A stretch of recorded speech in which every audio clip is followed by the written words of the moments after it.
Hello guys, welcome to my channel. आज मैं silent mistress के एपिसोड 4 एक्सप्लेन करने वाली हूँ। आई होप आप लोगों को ये वीडियो अच्छी लगे, तो प्लीज़ मेरे चैनल को लाइक, सब्सक्राइब एंड कमेंट जरूर कीजिएगा। अगर आपने प्रीवियस चैप्टर नहीं देखा है तो पहले आप उसे देख लीजिएगा। चलिए हम चैप्टर स्टार्ट करते हैं। चैप्टर की स्टार्टिंग में हम देखते हैं राजा जी को, जो बोलते हैं तुम्हारा मैच। फिर हम कीवी को देखते हैं जो एकदम शांत होकर खड़ा होकर देख रहा होता है। फिर राजा जी बोलते हैं, क्या तुम सही गलत अच्छे बुरे में फर्क जानते हो?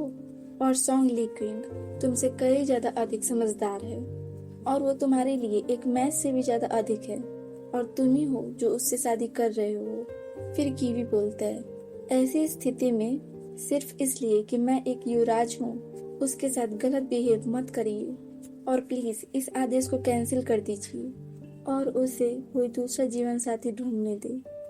राजा जी को जो बोलते पेरेंट्स लेते हैं और मैं एक एम्पायर हूँ, तो क्या मैं तुम्हारे लिए डिसीजन नहीं ले सकता? अर्जुन की भी कुछ नहीं बोलता, बस चुपचाप खड़ा रह जाता है। फिर वो बोलता है, फाइन फादर, जब तक आप 2 कंडीशन से अग्री हैं तो अब मुझे कोई प्रॉब्लम नहीं होगा। सबसे पहले प्लीज मुझे महल से बाहर मुझे एक अपना मेंशन चाहिए और मैं पूर्वी महल के निगरानी के लिए वहां नहीं रहना चाहता। और राजा जी इस कंडीशन को एक्सेप्ट कर लेते हैं। फिर चुनकी भी बोलता है, दूसरा कंडीशन है मैं खुद अपनी मेन वाइफ को चूज करूंगा। और फिर वो गुस्से में देख के बोलता है, सॉन्ग ली क्विंग वो केवल मेरी कॉन्कुबाइन बनने के योग्य है। और ये सारी बातें सुन के सॉन्ग ली क्विंग बस चुपचाप बैठा रहता है और जुनकी भी बस चुपचाप आंसर का इंतजार कर रहा हुआ रहता है। तभी वहाँ के सारे मंत्री गॉसिप करने लगते हैं, क्या आपको विश्वास हो रहा है हिज मेजेस्टी चाहते हैं 3rd प्लेस स्कॉलर एक कॉन्कुबाइन बन के रहे और वो पश्चिम क्षेत्र से लाए हुए गुलाम को साथ लाए हुए हैं। और फिर लोग विस्पर करके बोलते हैं, क्या इस मेजेस्टी रियली में उस दास को स्कॉलर से ज्यादा महत्व दे रहे हैं? और फिर कोई बोलता है हूँ। फिर उसमें से कोई बोलता है, थर्ड स्कॉलर की तुलना एक ग्लेव से कैसे की जा सकती है? और ये एक पागलपन है कि हिज मैजेस्टी ने उस स्कॉलर को उस दास के कारण पब्लिकली एम्बेरस किया। और फिर कोई बोलता है, ये कैसा तमाशा है? फिर कोई बोलता है, ये कितना एम्बेरसिंग है। और तभी राजा जी गुस्से से एक पेपर उठाते हैं और चिल्ला के बोलते हैं, ये कम्प्लीटली फॉल्स है। और उस पेपर को गुस्से से जुन कीवी के ऊपर फेंक देते हैं और बोलते हैं, तुम शायद पागल हो गए हो। और जुन कीवी अपना फेस साफ करते हुए बोलता है, मेरी मेन वाइफ वो होनी चाहिए जिसका मैं सचमुच परवाह करूं और जो कोई भी मुझ पर थोपा गया हो, भले ही वो हेवन से ही क्यों ना हो, मेरे लिए वो बेकार है। और फिर कीवी बोलते हैं, सॉन्ग ली किंग तुम्हें स्टेटस का कोई केयर नहीं है ना, है ना? और फिर वो सॉन्ग ली किंग को उठाता है और फिर बोलता है, आंसर मी। फिर वो देखता है कि सॉन्ग ली क्वीन की आंखों से आंसू आ रहा होता है। फिर वो शॉक्ड हो जाता है। फिर सॉन्ग ली क्वीन सोचता है, ये कितना एम्बैरेसिंग है और वो अपने कपड़े को क्लिंच कर लेता है और सोचता है, मैं रोने से खुद को रोक नहीं पा रहा हूँ। तभी उसे जुन की भी उसके शोल्डर पे हाथ रखते हुए बोलता है, जाने दो। और वो अपने दिल में उसके लिए थोड़ा दया महसूस करने लगता है। और फिर वो सोचने लगता है, अगर उसमें जरा भी अभिमान होता तो उसने फादर को आदेश कैंसिल करने के लिए कहा होता। और फिर वो कहीं दूर देखने लगता है। फिर सोचता है, और जैसे ही ये एंड होगा मैं उससे माफी मांग लूंगा। और वहाँ पे कुछ ज्यादा ही साइलेंसनेस होता है। फिर ये विस्पर करके सॉन्ग लिक्विंग से बोलता है, अगर तुम्हें लग रहा है कि तुम्हारे साथ गलत हुआ है तो तुम बोलो। तभी जनरल सॉन्ग बोलते हैं, योर मैजेस्टी प्लीज इस आदेश को कैंसिल कर दे। एक इंपीरियल मैरिज स्वांग फैमिली के लिए बड़ा सम्मान होगा, बट इस तरह मेरे बेटे को ह्यूमिलेटेड नहीं करना चाहिए।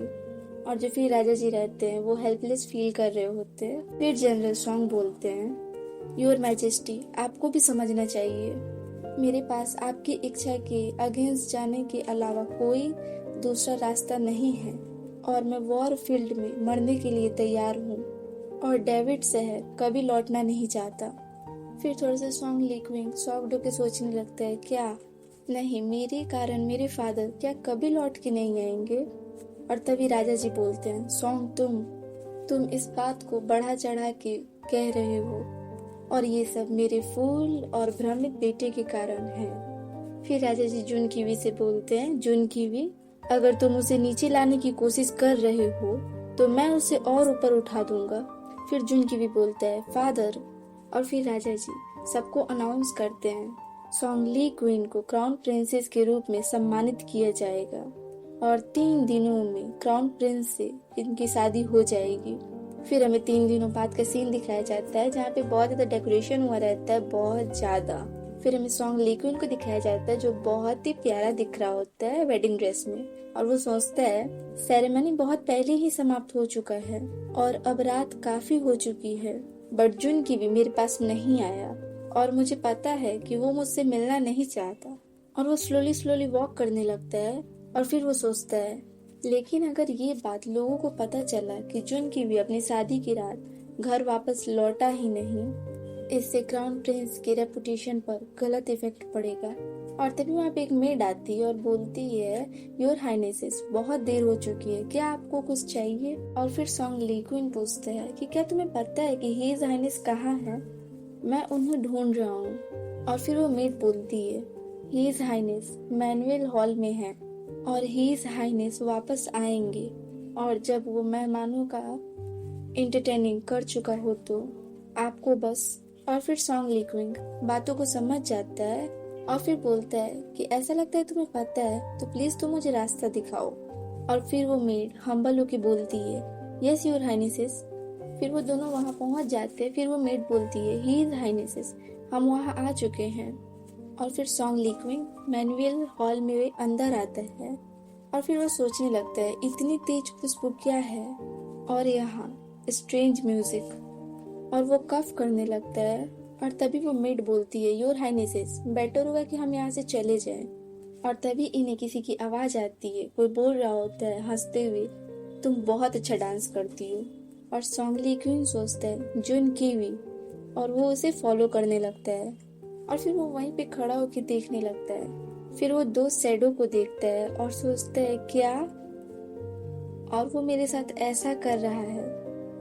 थैंक यू गाइस, ये चैप्टर यहीं पे एंड होता है। चैप्टर 4 भी कंप्लीट हो गया। आई होप आप लोगों को ये वीडियो अच्छी लगी हो।